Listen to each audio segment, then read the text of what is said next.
Let's continue with some rainbow body yoga practice, some parts of it, like we have done so far during this retreat.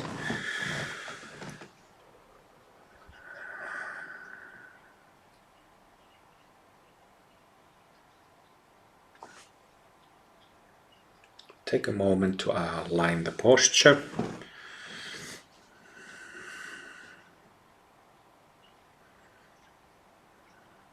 Like a shirt or a jacket hanging from a hanger. Hanger being the skeleton, soft tissues being the hanging, loosely hanging shirt.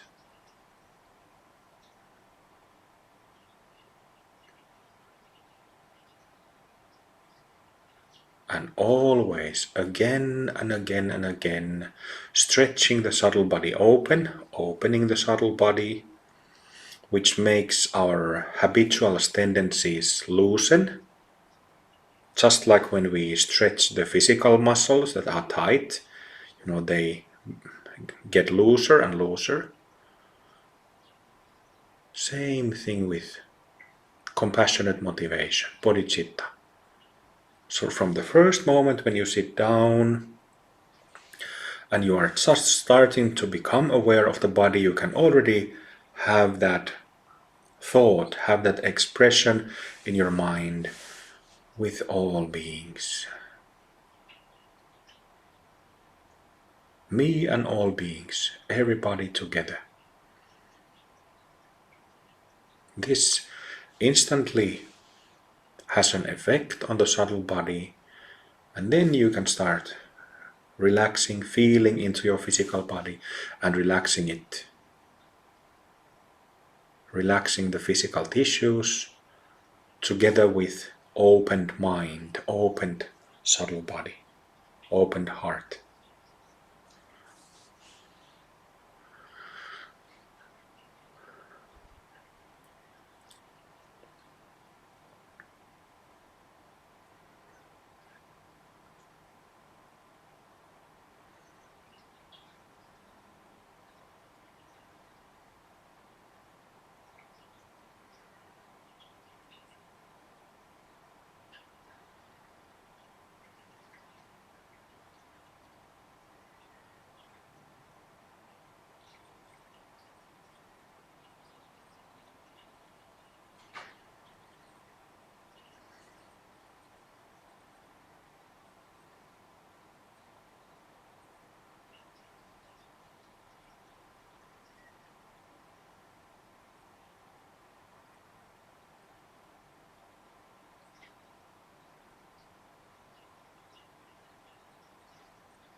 Really feel into your own energy.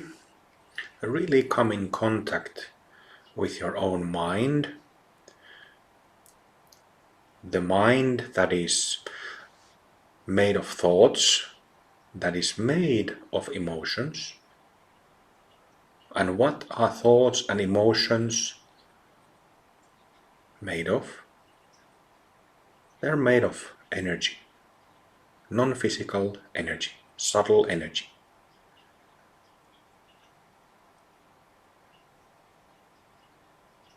So feel into that mind made of thoughts, mind made of emotions, mind made of subtle energy.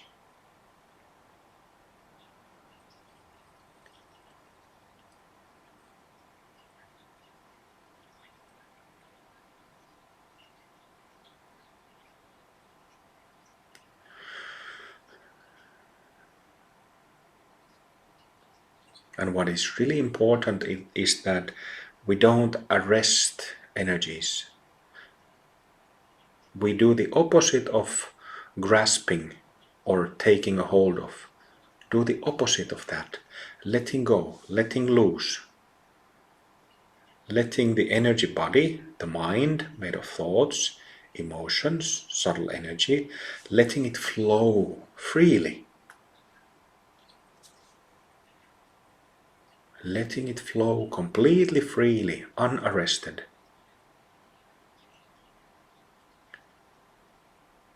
How samsara happens is that because we have the sense of self, I-ness, me-ness, imprinted on our subtle channels, bodies, and prana, vital energy, keeps flowing through our energy system. Because of these self-based imprints on our channels in countless different forms, countless different files, as if files recorded on our system. That's why at moments because it's sticky, it's magnetic, there is like a glue-like quality to the small self. That's why our energy flow is disturbed and gets arrested when we have a self-based reaction.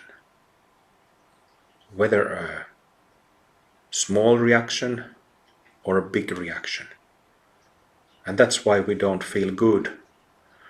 We don't feel natural and healthy when we have these reactions, big or small. So when we have reactions, it means that we get stuck in energy body.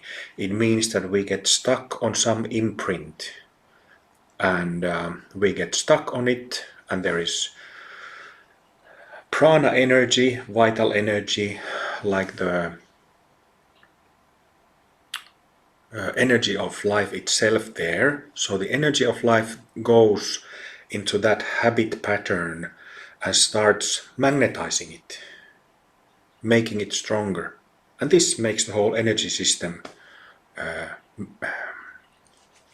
unhealthy, in fact, messy. That's how self-based contraction happens.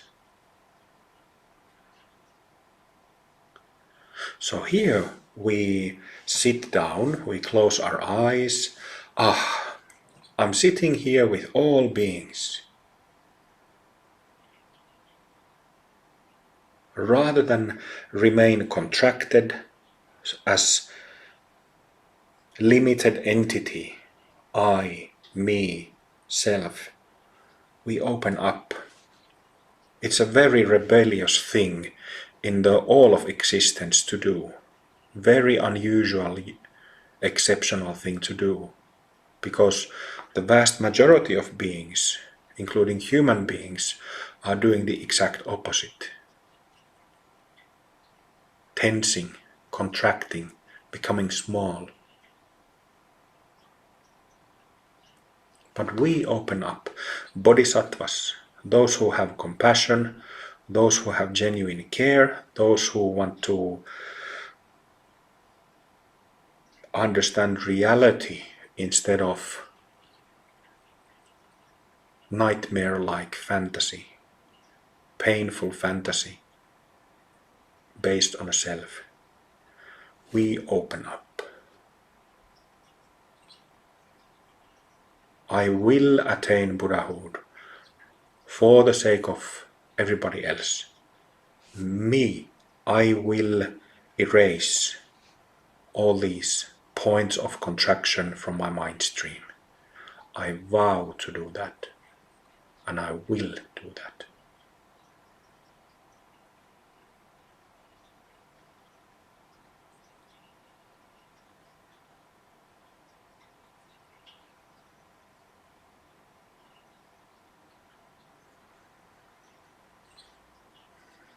It's like perhaps if I compare, it's like if we have gotten to breathing stale, funky air. It's like a fresh mountain breeze flowing through us, expressing this motivation. There is a pure, clean, clear breeze.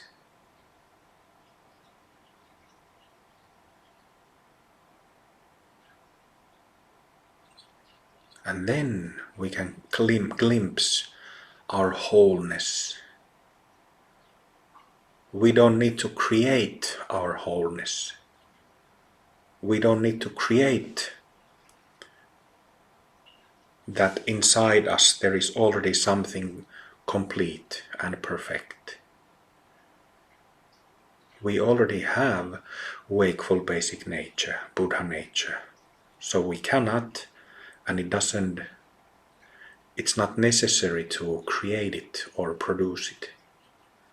We just uncover it, reveal it, by aligning with it.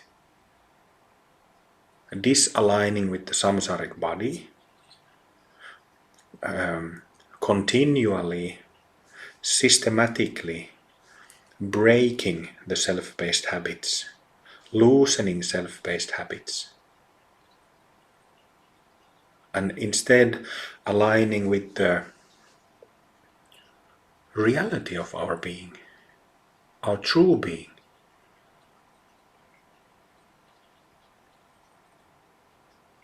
The real me, the real I, rather than the nightmare-like fantasy I that has conflicts, that has baggage, irritation, agitation, trauma, bad memories.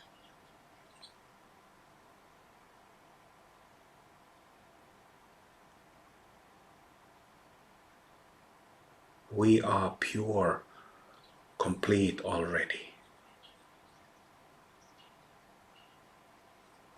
We are pure love that is awake, lacks nothing, blissful, joyful, happy.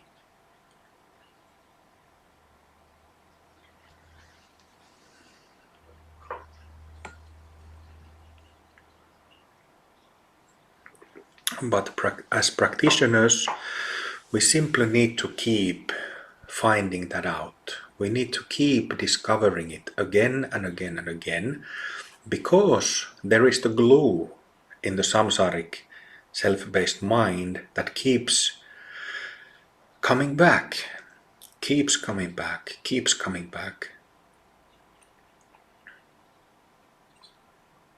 And we keep, because of that glue, we keep breaking out of it, back into that original stainless presence, flawless presence, and then looking back into our pain.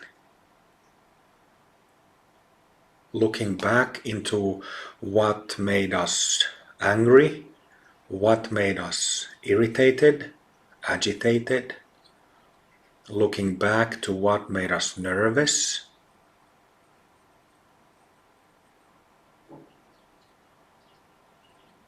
to heal.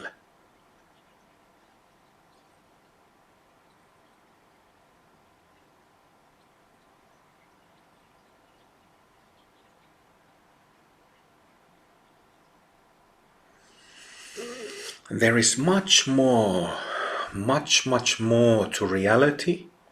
I would say there is much more to Buddhism than emptiness.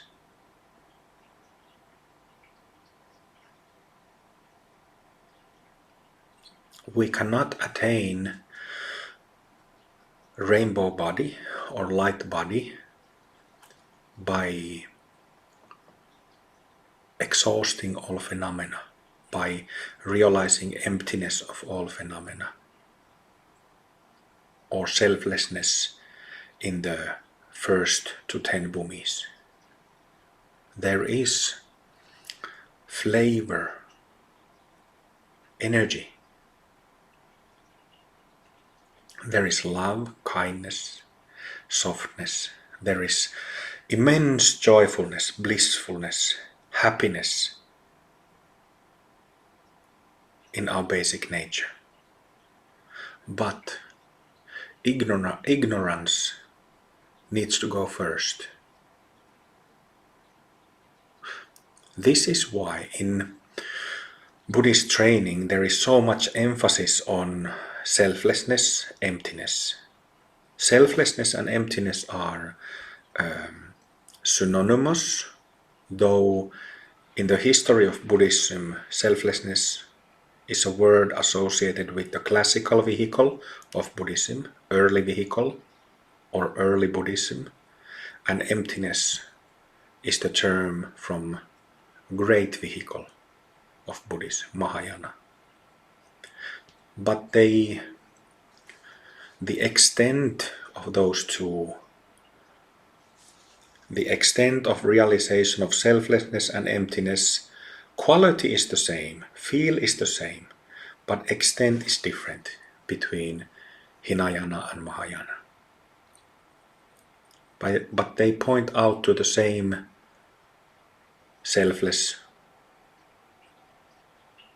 realization or insight. Because we contract and we, in native, I've mentioned Native American and shaman cultures a couple of times during this retreat, and in Native American cultures, many Aboriginal cultures, they have this totem pole, like a big wooden pole in the center of the village.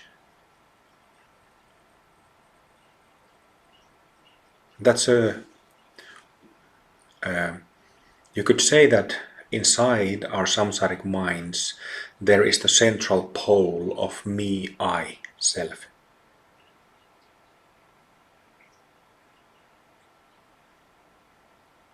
Central pole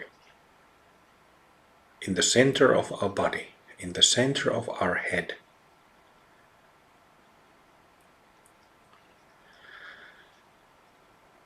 Throughout the whole journey of purifying the 10 bhumis, there is, you will see, I'm sure most of you have seen it already, that even when we have had the first awakening, first bhumi opening, and maybe few more, still there is some magnetism. When we have a strong reaction, it magnetizes the central pole in the middle of the head. You can feel it in the heart inside, in the belly. So there is the central pole that is magnetized by self-based reactions. This needs to be bit by bit taken down, removed, deconstructed. How? Simply by being aware of what happens. Simply by being aware, simply by observing what is happening in our minds, in our energy bodies. This is vipassana. This is Buddhist meditation, practice of Buddhist yoga.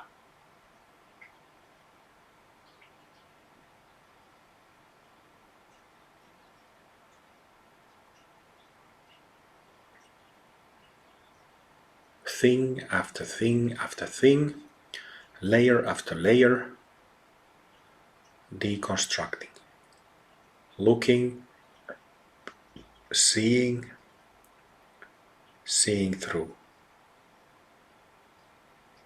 being attentive, becoming aware of where the tensions are, where the internal conflicts are, where exactly those tensions in the mind, energy, body are located, looking at them, seeing them, and eventually seeing through. Seeing through happens. Vipassana means great seeing or supreme seeing.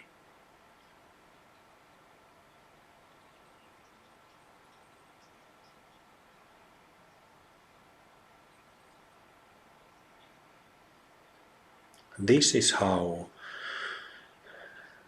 liberation or freedom is attained.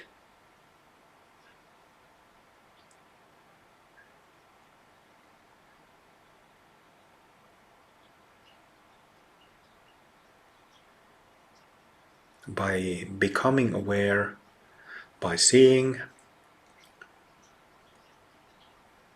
through, that's the moment of freeing these beings from our mind stream. And that's how we become whole. That's how we become complete. This is, you could also say, Buddhist healing or Buddhist psychotherapy that one can apply on oneself. Just becoming aware of our pain. Becoming aware of our pain. Becoming aware of our minds. Becoming aware and being aware how reactions are born,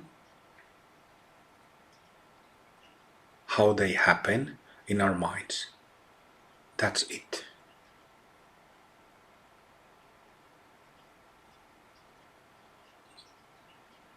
Nakedly meeting our own mind. Nakedly meeting our own baggage. Kind of in a just clear seeing, like in a scientific manner. The way how a scientist looks at microorganisms under a microscope. Clearly seeing. Simply, clearly, directly.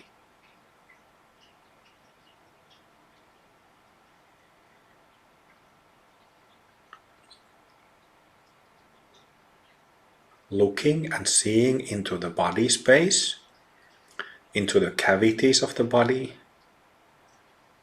the cavity of the chest. Are the tensions, knots, internal conflicts there? Do they happen there somewhere? Do they happen in the cavities of arms and hands? Cavities of legs, feet, or in the cavity of head? Do they happen in the cavity, in the space, in the room of the aura?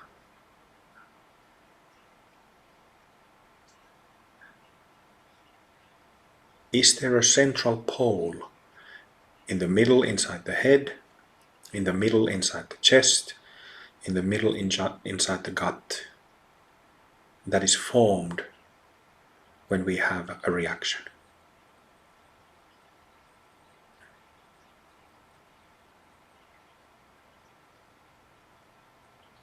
People have stress stomach, people have heart palpitations, the rhythm problems of the heart, chest pain, headache, migraines, pains in the eyes, ear problems, tight jaws, tight shoulders, breath racing up to the chest, legs becoming powerless like cooked spaghetti, stomach becoming tense. All these, for a practitioner, are hints, clues that something is happening in your subtle body. Take those clues, use them.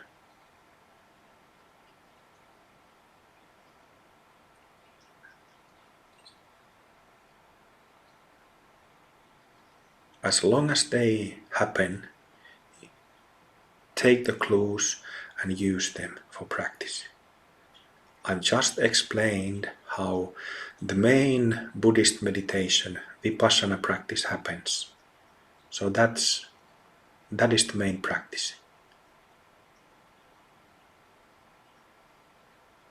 Integrating the parts, spoiled parts of the psyche, of the mind, spoiled by the sense of I, me, integrating it back to the original body, original mind.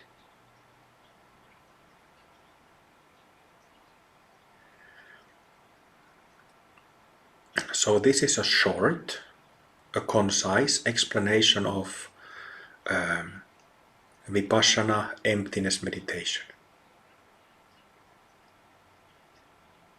Please go back to this recording to remind you if you forget. But what I have said is not complex at all.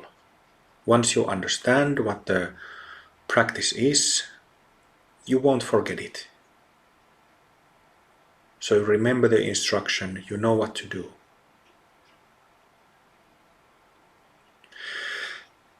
So before I talked about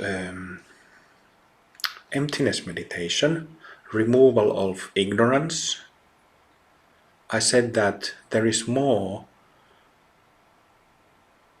to us than wisdom. There is more to us, more to Buddhism than emptiness. And that is an important part, but just a part of the reality of who we are and what can be understood and realized through the practice of yoga.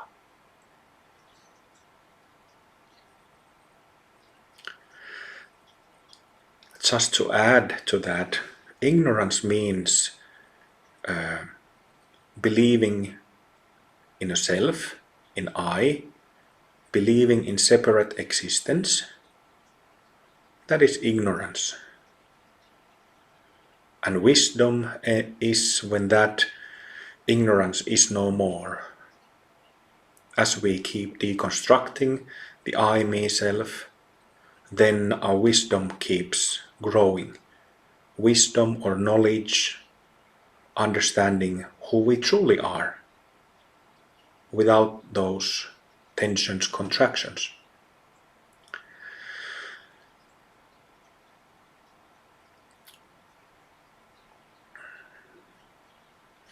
In all Buddhist vehicles, there are teachings of the enjoyment body, Sambhoga Kaya. Sambhoga Kaya means body of harmonious pleasure, body of enjoyment, body of joyfulness. And in all vehicles, in Hinayana, Mahayana, Tantrayana, there are practices for enjoyment body.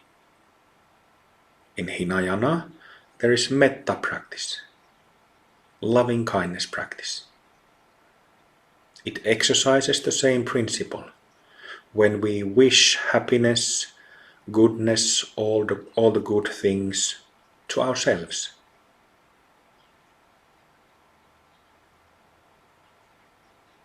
This is metta practice. Metta is a Pali word from Maitri, Sanskrit. Maitri means friendliness.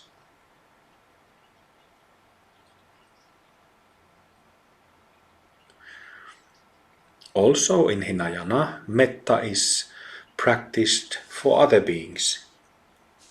For your friends, one can practice, one can wish all the good things, happiness, to friends, family members, relatives, people of the village or the city, people of the world. Wishing happiness. Metta practice. This is exercise of enjoyment body. The only difference between Hinayana and Mahayana is the vow, Bodhisattva vow, where we take the vow, we pledge to attain complete enlightenment for the sake of all beings. So there is a big difference there. Like again, bodhicitta, it's an enjoyment body practice, but that vow kind of gives it a very different kinds of much more serious leverage than just wishing happiness for others. Without that vow, without that pledge. In my understanding, this is the main difference between the small vehicle, classic Buddhism, Hinayana, and the great vehicle, Mahayana. The vow makes it Mahayana. And like as I have many times, as I always say, the care for the liberation of all beings needs to be genuine. We need to feel it. We need to feel the meaning. We need to feel that we suffer, everybody suffers, and we need to feel that suffering of everybody. From that soil can genuine care, genuine compassion grow. And having said that, it doesn't need to be perfect in the beginning. In the perfect you can pretend that you care.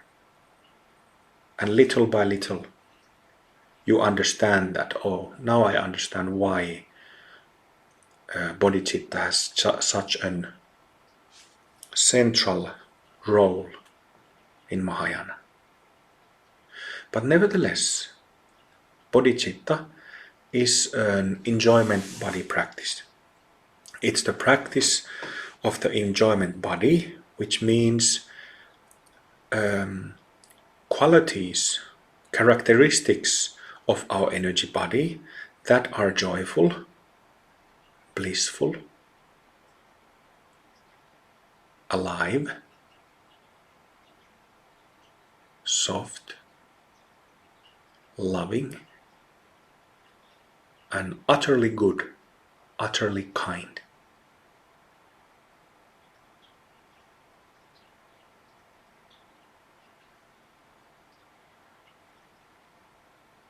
This enjoyment body, you could say that when we speak about ignorance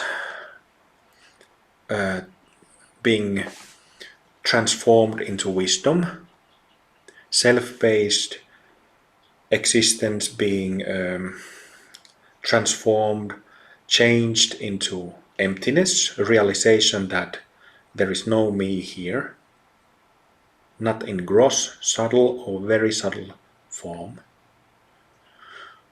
So that is like emptiness, wisdom.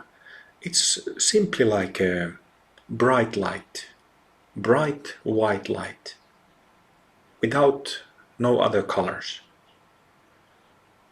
It's kind of like a diamond, just the pure, flawless, transparent characteristic of diamond.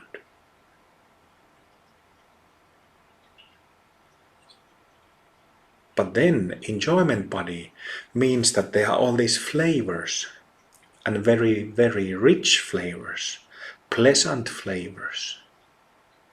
That of loving and kindness, that of friendliness, that of love, compassion, aliveness like the aliveness of a rainforest in us.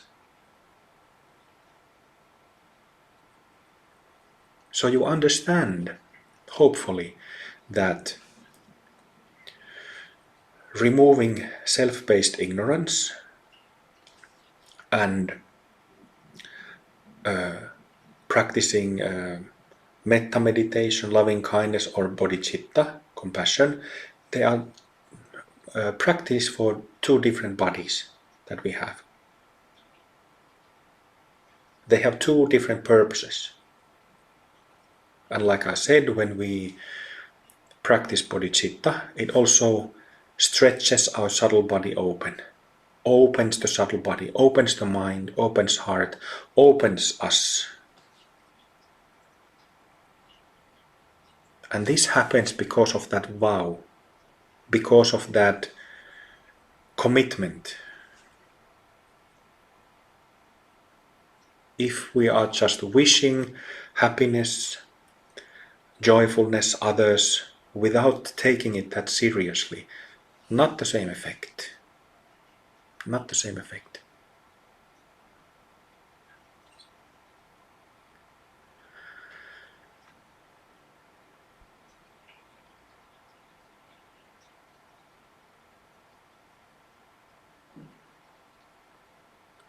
So at one point during this retreat, I think it was during one of my sessions, I mentioned that I think that, a lot of people have the impression that Buddhism is a dry religion. And I think it's true to most of Buddhism. Pretty dry.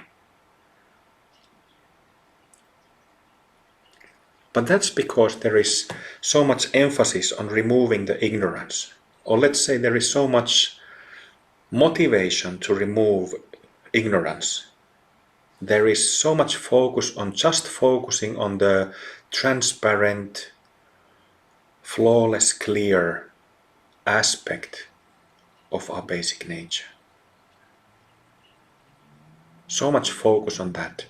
And it kind of makes all other aspects, all other characteristics of the basic nature go disregarded, go without attention. Hence the dryness.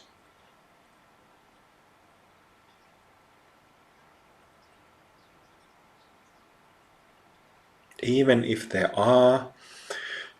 is metta practice, even if there is bodhisattva vows, Mahayana Buddhists practice every day, even then there can be dryness. That is an interesting question, why?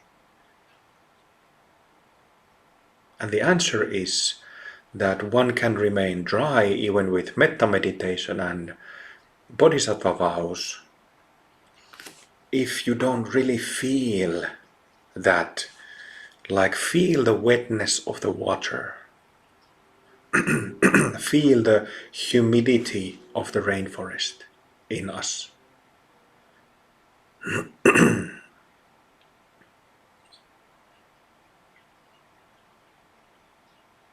So again, all these exercises need to be properly practiced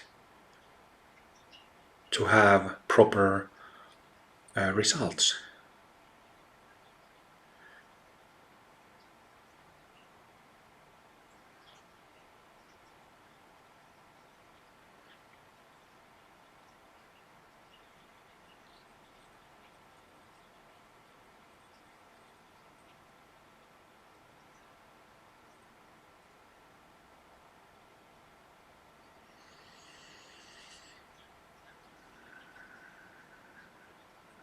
In my understanding, what I realized just a few days ago, I've spent all my career of tantric practice, since 2006, so it's been how many years?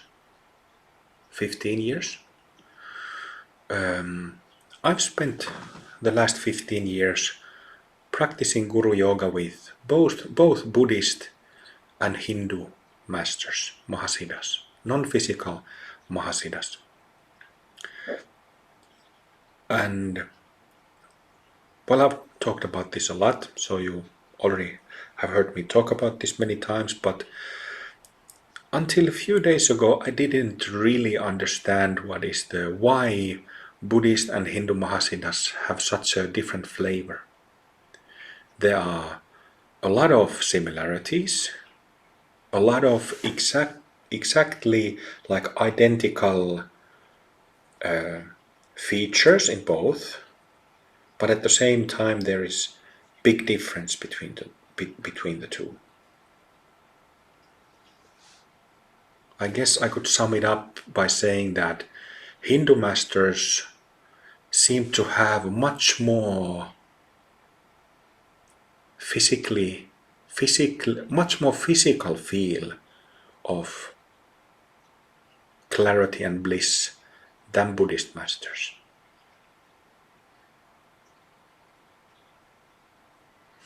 The principles, the so-called bodies, kayas, Buddha bodies, are same in both, but due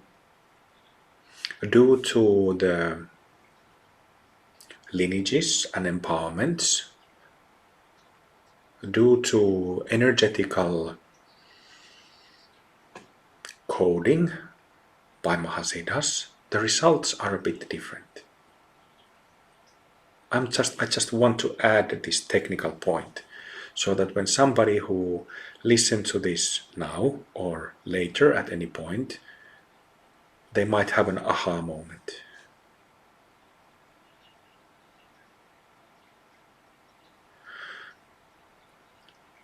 So the way how the different bodies are understood in Tantric Buddhism already enable everyone here, remember that, everyone here, to attain full enlightenment, meaning exhaustion of all phenomena, in other words, emptiness, 11th bhumi, as well as the so-called rainbow body or light body, which means perfection of 12th and 13th bhumis, which means that this body of radiant joy, radiant love, radiant compassion, radiant loving kindness has been perfected in the energy body, both inside the physical body and in the aura. That's it. Perfecting of 12th and 13th. So this is the way how bodies are understood in Tantrayana, Tantric Buddhism. The difference, and in my understanding the only difference to this, when we compare with Hindu Mahasiddhas like Krishna, Babaji, Agastya, Bogarnath, to any Buddhist Mahasiddha, is that in Hindu Tantra there is kind of a different connection with the enlightened mind with the physical body than in Buddhism. So it simply is that the bliss, love, compassion goes more into the physical cells of the body than in Buddhism. And that's why it feels different. Hope you have some use for that little piece of information at some point. Or maybe you don't. That's fine too.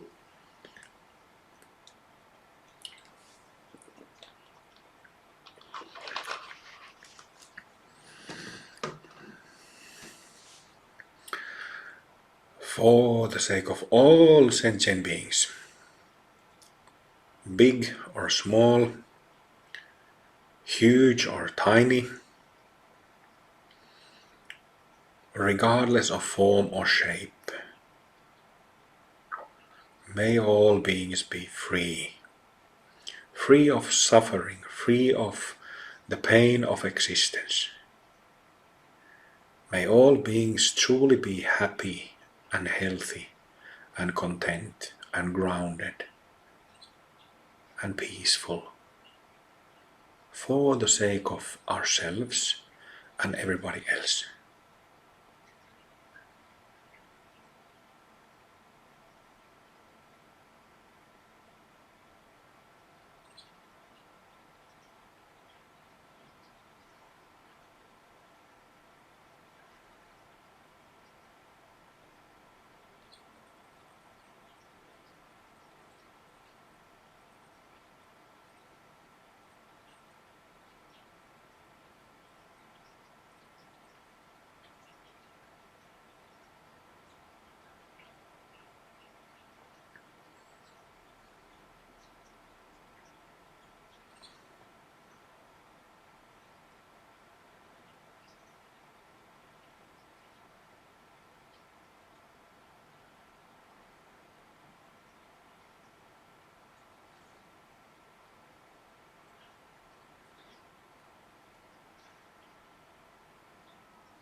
All right, please lie down.